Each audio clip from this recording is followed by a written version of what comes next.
Taylor Martin. Thank you, Mr President. Last week I was joined by the Honourable Matt Keane MP, the Minister for Energy and the Environment, to announce that the Hunter is one of two regions in New South Wales set to become the home of the state's first hydrogen hubs. The New South Wales Government committing at least $70 million to their development going forward. Mr President, the Hunter is an obvious location for the development of a hydrogen industry due to its access to existing energy infrastructure, sustainable water sources, a skilled workforce, of course the ports and the logistics capabilities for a future supply of cheap, reliable, renewable energy. The establishment of hydrogen hubs was identified in the report Opportunities for Prosperity in a Decarbonised and Resilient New South Wales by the Chief Scientist and Engineer in August last year. Mr President, hydrogen hubs will provide common infrastructure for the local production, use and distribution of hydrogen into the future.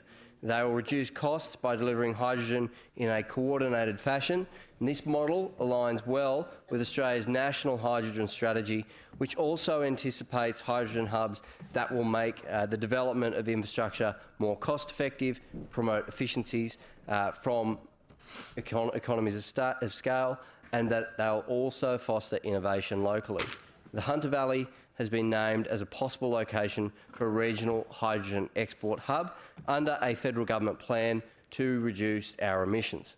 Now, Mr President, the Hunter has always been an energy powerhouse. Hydrogen offers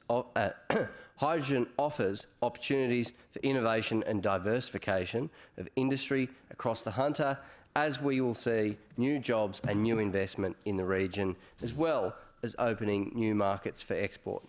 Growing our economic pie and driving ahead into new markets is the key to future-proofing the jobs of our region. As a state, it is imperative that we maximise our role in the international hydrogen economy to maintain a strong export base as the world looks for new sources of zero-emission energy. The opportunities presented by hydrogen are huge.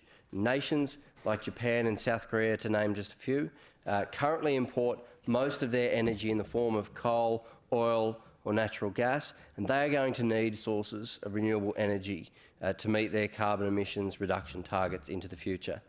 Both these nations have pledged to become net zero emission economies by 2050, and in the case of Japan and South Korea, their population density and difficult geography make large-scale wind and solar a non-starter in their own countries. Japan in particular has already committed to be a large-scale hydrogen importer, but right now there are no large-scale hydrogen exporters. And this is an opportunity for New South Wales and Australia to grab with both hands. Mr President, I look forward to future visits by ministers on this subject.